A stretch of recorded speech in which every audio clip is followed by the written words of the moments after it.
J'ai de plus en plus de cheveux et je pense que je vais me les tripoter pendant toute cette vidéo parce que j'ai beaucoup de mal à m'habituer à avoir des cheveux dans les yeux. Donc tu m'excuseras et ne pète pas trop un plomb si je suis tout le temps comme ça. Ok? Allez, on est parti. Je n'ai fait aucune vidéo de favoris pendant tout cet été parce qu'en fait en été je consomme moins, je voyage plus et je consomme moins. C'est plutôt pas mal comme mode de vie, mais j'ai quand même récupéré certaines choses dont je voulais te parler, donc je me suis dit on va faire un petit épisode de favoris rentrée slash été. Papeterie d'abord. J'ai découvert la marque So Green, qui c'est un mélange entre Ikea, Emma, Primark, il y a plein de trucs.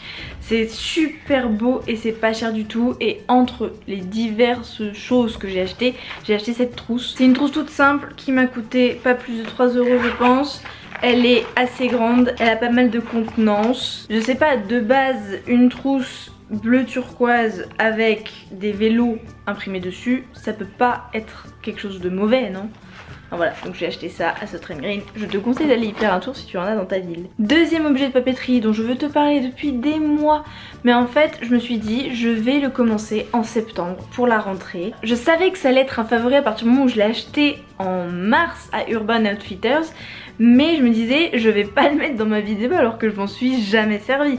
Et là enfin j'ai commencé à m'en servir, c'est un peu ridicule, ça fait que 3 jours que je l'ai commencé, mais quand même je l'ai commencé, donc je me suis dit que je pouvais enfin t'en parler sans être absolument une imposteur. C'est comme un bullet journal mais déjà préparé, c'est-à-dire que tu as déjà dessus les petites cases à remplir quoi. Tu remplis la date, tu remplis ton emploi du temps de la journée, tu remplis ta to-do list, tes objectifs, enfin voilà, c'est une grande page quand même, c'est format A5, il y a largement de la place. Je sais très bien que j'utiliserai pas tout, mais les jours très remplis où j'aurai beaucoup de petites choses à faire qu'il faudra pas que j'oublie etc, et où le mettre sur mon téléphone ça suffira pas, je pense que ce planner sera vachement chouette parce que j'ai acheté un petit agenda à trimballer tout le temps avec moi et ça pour garder à la maison, pour avoir ce planning là qui reste fixe. Je sais pas si c'est une bonne technique, mais en tout cas j'ai adoré cet objet, je sais pas, je le trouve superbe, ce petit mauve là magnifique. Quand je l'ai vu je me suis dit forcément ça va être quelque chose que je vais adorer dans ma vie, donc je le mets dans mes favoris enfin. Bon, je t'avoue que si je me rends compte que ça ne me sert à rien, je te le dirai quand même au cas où, mais je pense vraiment que je vais kiffer ma race à le remplir. Bon, parlons préservatifs. Les préservatifs Real Feelings de Durex, ils sont chers, c'est vrai, mais c'est des préservatifs sans latex. Ils sont très fins, jamais ils se sont cassés, donc ils sont très solides et vraiment c'est limite, je vais à peine exagérer, mais c'est limite si je sens pas la différence quand il y en a un et quand il y en a pas, vraiment. Je pourrais te parler un jour de ma méthode de contraception, mais ça implique que de temps en temps dans mon cycle je mets des préservatifs, enfin c'est pas moi qui les mets, je n'ai pas de pénis. Dans mon rapport sexuel il y a des préservatifs parfois. Et vu que je n'ai pas envie que mes rapports sexuels soient désagréables avec les Durex Jeans de base qui sont insupportables, et ben je prends les Durex, enfin on prend, je n'ai pas de rapport sexuel seul avec moi-même, je ne suis pas aussi autonome que ça. Je conseille les Durex Real Feelings qui sont effectivement plus chers, mais ils sont sans latex, ça fait une grande différence, ça réduit je pense les irritations et ce genre de choses. Donc si tu dois avoir des préservatifs dans tes rapports sexuels et que tu as les moyens d'investir un petit peu dans ça, parce que je pense que c'est quand même un espace important de notre vie privée, je te conseille vraiment ceux-là de Durex. Évidemment jamais n'achète pas de Manix, c'est une catastrophe. Si tu peux en trouver des bio qui sont bien, je t'en prie mets-le dans les commentaires, donne-moi des idées de préservatifs bio parce que j'ai pas fait mes recherches sur ça. Je suis restée sur les Durex qui sont disponibles en grande surface, qui sont disponibles dans les pharmacies etc. Donc de ceux que j'ai essayés, ceux-là c'est les meilleurs et je te les conseille vraiment, ils seront dans la barre d'infos évidemment, tout est dans la description, déroule-moi ça. Je pensais que j'étais une putain de bourgeoise qui ne pouvait mettre que des parfums extrêmement chers de grandes marques, vu que mon parfum de base que je mets pratiquement tous les jours c'est le Very Irresistible de Givenchy. Mais j'ai trouvé une marque qui fait des parfums que je ne trouve pas trop dégueulasses et qui sont pas chers du tout, c'est la marque Adopt. Encore une fois je ne connaissais pas l'existence d'Adopt avant cet été et ce n'est pas juste un site de rencontre sur internet, mais c'est également une boutique un peu style réserve naturelle, enfin voilà, ça fait des parfums, ça fait du maquillage qui est plutôt de bonne qualité de ce que j'ai essayé pour l'instant. J'ai pas essayé grand chose, je suis allée qu'une seule fois dans cette boutique, mais j'ai trouvé 2 parfums. Ils ont coûté 8 ou 9 euros chacun. Ils font chacun 30 ml, c'est quand même pas mal niveau quantité pour 8-9 euros. Et il y a énormément de parfums différents. Moi, ceux que j'ai préférés dans ceux que j'ai essayé, parce qu'il y en avait trop pour que je les sente tous, c'est fleur de gingembre. Donc il y a du gingembre dedans. Tu sens pas le gingembre immédiatement, tu sens plutôt un parfum frais. C'est assez délicat, c'est pas grossier comme la plupart des parfums qui coûtent aussi peu cher. Celui-ci un peu plus, le Lolita. Alors c'est nul comme nom, je trouve ça pourri. Mais par contre l'odeur j'ai beaucoup aimé. J'avoue que c'est un peu un parfum de bonbon. Il y a de la violette dedans, c'est pour ça que je l'ai acheté parce que j'adore la violette, c'est une obsession, j'adore ça. Et tu la sens beaucoup, tu vois, tu sens beaucoup la violette. Et il y a d'autres fleurs, faut pas trop en mettre sinon tu sens la barbe à papa. Mais en soi, les parfums sont quand même très bien. Donc, voilà, je vais pas te dire c'est les meilleurs parfums que j'ai sentis de ma vie. Évidemment, les parfums qui coûtent très cher, des grandes marques, etc. sont bien meilleurs. Mais pour 8-9 euros, j'ai trouvé que le rapport qualité-prix était vraiment génial. La bouffe maintenant, il y en a qu'un item de bouffe, mais putain, qu'est-ce qu'il est important. Il faut que j'arrête de dire des gros mots.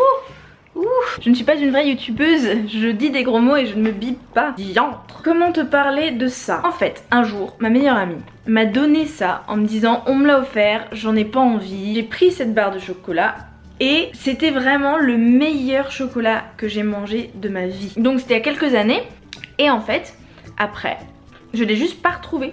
Je lui ai demandé qu'elle demande à la personne qui lui avait offert de savoir de ce que ça venait, etc. Cette personne n'a pas réussi à répondre, donc je savais juste pas comment retrouver ce chocolat. Je connaissais pas le prix, je savais rien. Et il y a 2 mois, donc au mois de juillet, je le vois sur les étagères de snacks qui sont à la caisse à Bio c'est bon. Et je suis restée, mais je te jure, j'étais devant, je n'osais pas. Je me suis dit mais c'est un rêve, c'est pas possible, ça fait des années et il est là. En fait c'est du cacao cru. Et donc dedans il y a, je te cite les ingrédients, du beurre de cacao et de la poudre de cacao, du nectar de coco, de l'huile de coco, de la farine de graines de caroube, de la cannelle, du sel. Voilà, c'est tout ce qu'il y a. Et c'est pas cuit. Et c'est mais vraiment à tomber par terre. J'ai pas les mots. Mais tu sais quoi? J'ai gardé un carré en me disant peut-être que je le mangerai dans cette vidéo. Il y a 6 carrés comme ça dans la barre, ils sont très épais. C'est vraiment un petit plaisir luxueux, c'est pas quelque chose que tu vas engouffrer comme ça, parce que ça coûte très cher. Alors, c'est extraordinaire, en fait je déteste le chocolat noir. Et ça n'a pas de sucre, ça n'a pas de lait, ça a juste du nectar de coco, mais sinon c'est pas sucré, et c'est comme si c'était sucré. C'est-à-dire que la texture est fondante en haut et en bas, et au milieu c'est comme un chocolat chaud, c'est comme si tu mangeais du chocolat chaud au milieu. C'est indescriptible, c'est juste... Moi j'adore. Peut-être que je suis chelou, mais j'adore ça. Je reviens, je vais déguster ça à dans 1 heure. Oh mon dieu. J'en ai pas sur les dents? Non. Ce petit machin là, avec juste 6 carrés de chocolat ou 8 carrés de chocolat, coûte 4,50 €.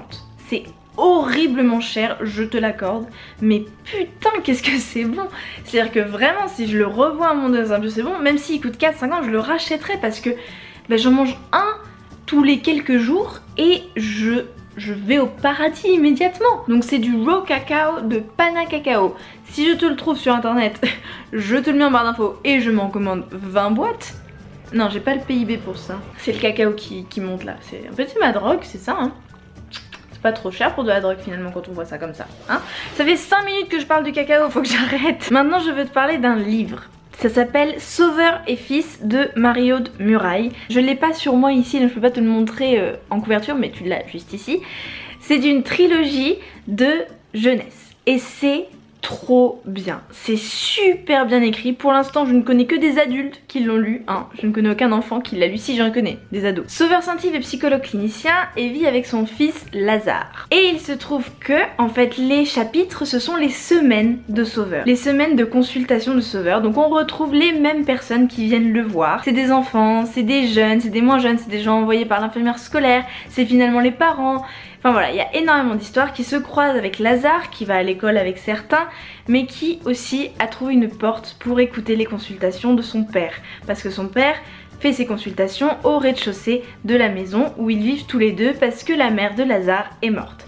Voilà, c'est le pitch du début. Je te conseille réellement d'aller le lire parce que c'est bien écrit, c'est drôle, il y a de l'intrigue, il y a du suspense. C'est pas que les consultations qui défilent, il y a aussi une histoire qui lie Lazare et son père sur un autre plan, qui s'attache aux Antilles également. C'est vraiment une super histoire qui m'a maintenue tellement en haleine que je me suis retrouvée comme quand je lisais Harry Potter, tu sais. J'étais jusqu'à 2 h du matin avec le livre et que le fait que j'aille à l'école le lendemain et que je me lève très tôt le lendemain n'avait aucune importance parce que je devais terminer ce livre. C'est vraiment ce que j'ai ressenti en lisant Sauveur et Fils et c'est pour ça que je veux te conseiller de le lire. Ensuite je veux te parler d'un documentaire qui s'appelle What the Health. Tu en as sans doute déjà entendu parler si tu es dans la communauté VG-Vegan. Mais si tu n'y es pas dedans, c'est un documentaire qui est disponible sur Netflix, sinon bien évidemment tu dois le trouver en streaming ou en téléchargement. C'est un documentaire qui parle de l'absurdité de la consommation de produits issus de l'industrie animale et de l'exploitation animale. C'est quand même principalement centré sur la santé. Ça t'explique comment l'alimentation omnivore carniste est absurde pour la santé. La vérité de ce documentaire, c'est qu'effectivement il est entre gros guillemets biaisé puisqu'il ne laisse pas la parole aux deux camps. Il est concentré sur tous les médecins, neurologues, toutes les grandes personnalités du monde de la médecine et les grands scientifiques qui prônent le véganisme pour des raisons de santé. Donc il se centrait sur ça et il laisse pas parler les autres personnes.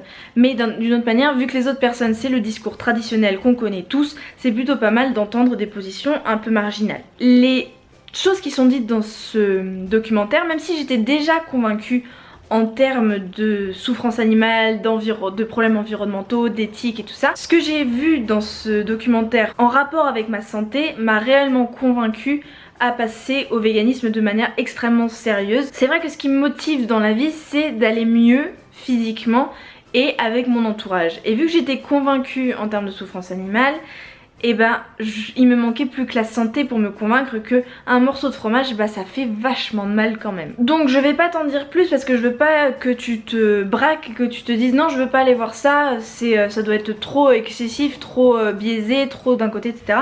Va le voir, fais-toi ta propre opinion. Ça m'a réveillée, tu vois, ça m'a fait un petit déclic et j'aimerais que peut-être ça le fasse à toi aussi. Ça ne me l'a pas fait qu'à moi bien évidemment, ce documentaire est extrêmement célèbre, mais si tu n'en as jamais entendu parler, je te conseille d'essayer au moins d'aller le voir. Et la dernière chose dont je veux te parler, tu en as peut-être déjà entendu parler, notamment si tu me suis sur les réseaux sociaux, Instagram et Facebook, surtout Instagram. Ça se passe sur Instagram et c'est le Yoga Girl Challenge, le Yoga Every Damn Day Challenge. Ça a commencé le 1er septembre, donc ok, là on est au jour 5, mais ça ne t'empêche pas de venir nous rejoindre. Je pense qu'on est plusieurs milliers voire dizaines de milliers à participer dans le monde entier. Tu sais très bien qui c'est qui l'a lancé, tu dois en avoir ras le bol que je t'en parle tout le temps. C'est Yoga Girl qui a lancé ce challenge. Elle le faisait avant, ça fait 3 ans qu'elle l'a pas fait et en fait elle le lançait tous les ans. C'est un mois, 30 jours où tu fais du yoga tous les jours et où tu postes une photo en rapport avec ta pratique du yoga. Bien évidemment c'est pas juste poser pour l'appareil photo et c'est pas juste faire des belles photos, c'est aussi avoir un texte derrière la photo, avoir une idée derrière la photo, dire quelque chose, une intention qui est en rapport avec ta pratique de yoga, même si comme moi ta pratique est très peu développée. Moi vraiment ma pratique est très limitée, il n'empêche que je participe à ce challenge parce que ça me motive aussi pour faire du yoga tous les jours. Si tu veux participer, ça se passe sur Instagram, tu peux aller voir dans la bio, je te mets le lien du post où Yoga Girl dit toutes les conditions pour participer au challenge et il y a des prix à gagner, donc tu verras tout ça dans ce post où elle te décrit tout et ça me ferait trop plaisir que tu me rejoignes. Donc si tu me rejoins sur Instagram pour ce challenge, tag moi, dis-le moi, ça me ferait trop plaisir. Et voilà, c'était la fin de cette vidéo. J'espère que je me suis pas trop touchée les cheveux, je sais pas, j'arrive pas à savoir, c'est beaucoup trop automatique. Dis-le moi dans les commentaires, je suis désolée. Mets un pouce si ça t'a plu, abonne-toi en cliquant, on va dire là. Allez, clique là et regarde la vidéo de la semaine dernière en cliquant juste là. Moi je te fais un énorme bisou et je te dis à mardi prochain.